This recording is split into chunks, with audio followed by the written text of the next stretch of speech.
Selamat siang, sore, malam, pagi bagi penikmat YouTube channel Asmara Nala. Kali ini kami membawa sebuah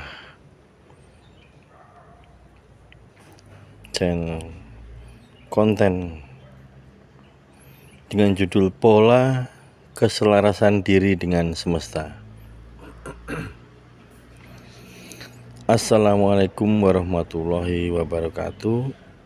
Salam sejahtera bagi kita semua. Pola keselarasan diri dengan semesta. Setiap unsur, setiap anasir, setiap partikel-partikel semesta, entah apapun bahasa kalian, semua berselaras dengan diri jiwa makhluk, terutama manusia. 8 unsur elemen penciptaan semesta dan isinya mempunyai pola dalam penyelarasan dengan semesta kecil diri manusia khususnya dan makhluk hidup pada umumnya. Dari 24 menjadi 12, menjadi 8, menjadi 4, menjadi 2, menjadi 1, dan menjadi 0. Apa yang kalian pahami di sini?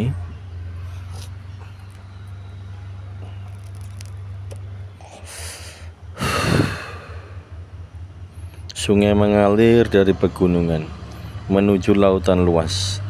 Airnya sebening kaca namun tak urung, kadang keruh bak coklatnya lumpur. Bagaimana keadaan, mood, perasaan kalian setiap harinya? Angin semilir menyejukkan suasana jiwa, melebur semua kelelahan raga. Namun sesekali badai topan menyapu semua kepadatan riuhnya dunia. Bagaimana ketenangan dan kegelisahan kalian menjalani kehidupan?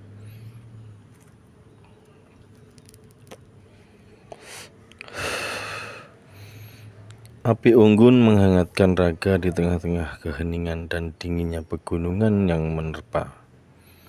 Tetapi tak sekali dua kali, luapan membaranya, membakar kesombongan-kesombongan makhluk hidup di dunia. Apa kabar amarah kalian di setiap perjalanan zaman?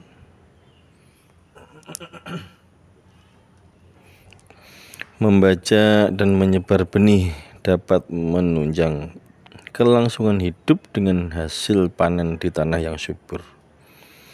Namun gemuruh gempa dan luapan tanah panas dari gunung berapi akan meluluh lantakkan kemegahan dunia. Masihkah kewibawaan di raga kalian unggulkan? Di dalam dirimu ada diriku. Di setiap nafasmu ada nafasku. Di setiap amarahmu ada amarahku. Di setiap sakitmu ada sakitku. Di setiap kegelisahanmu ada kegelisahanku.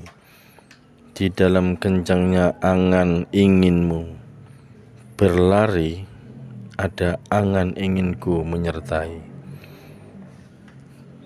Semesta mempunyai pola, seperti diri kita yang mempunyai pola bangun tidur, makan, merasakan, dan lain-lain.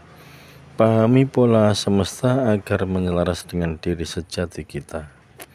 Keluarlah dari zona yang memenjarakan kemerdekaan, pola berprasangka kalian.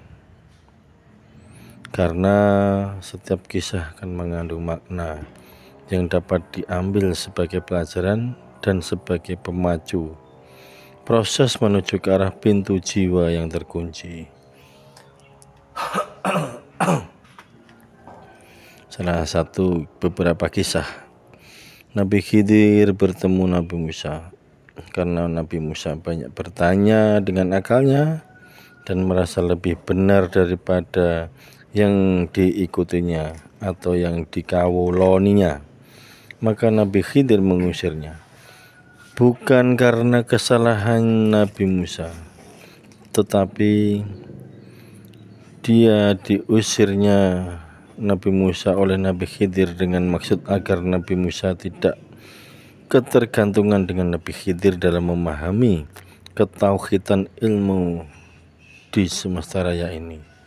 Dengan berjalannya waktu, Nabi Musa mampu menembus batas spiritualnya seorang diri dengan didampingi Nabi Khidir secara keilmuan di Bukit Moria dan menerima wahyu 10 perintah semesta dalam surat Al-Kahfi.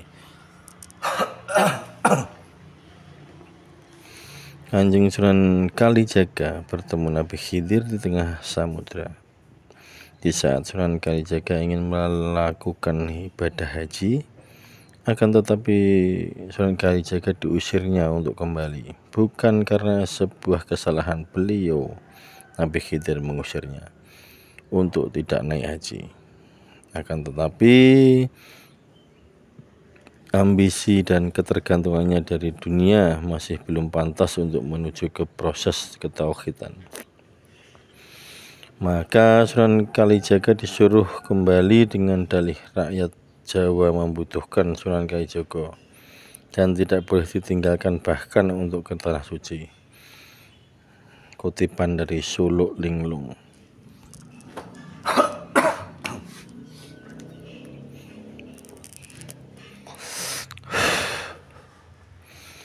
Syekh Siti Jenar bertemu Nabi Khidir dikala Syekh Siti Jenar hendak membuka takbir keilahian Sang Ismoyo Jati Semar.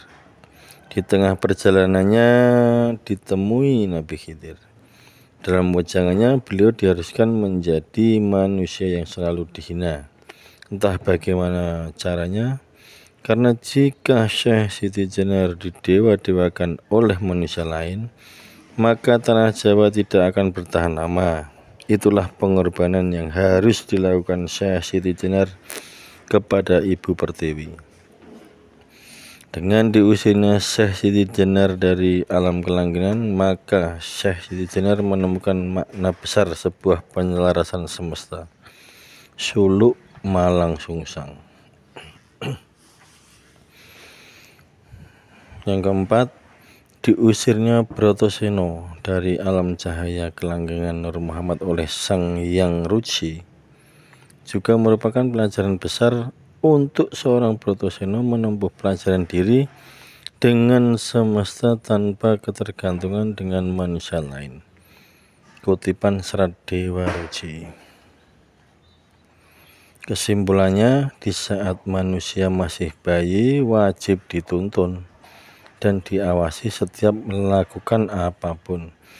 Akan tetapi saat sudah mempunyai kesadaran kemanusiaannya, maka dibebaskan untuk memilih jalan terbaiknya. Tidak beda dengan seorang murid yang berguru dengan seorang mursyid kesanatan.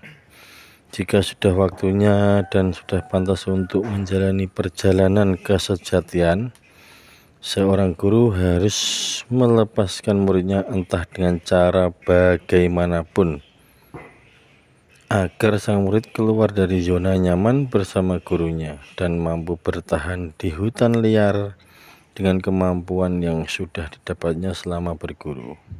Terima kasih. Rahayu, rahayu, rahayu.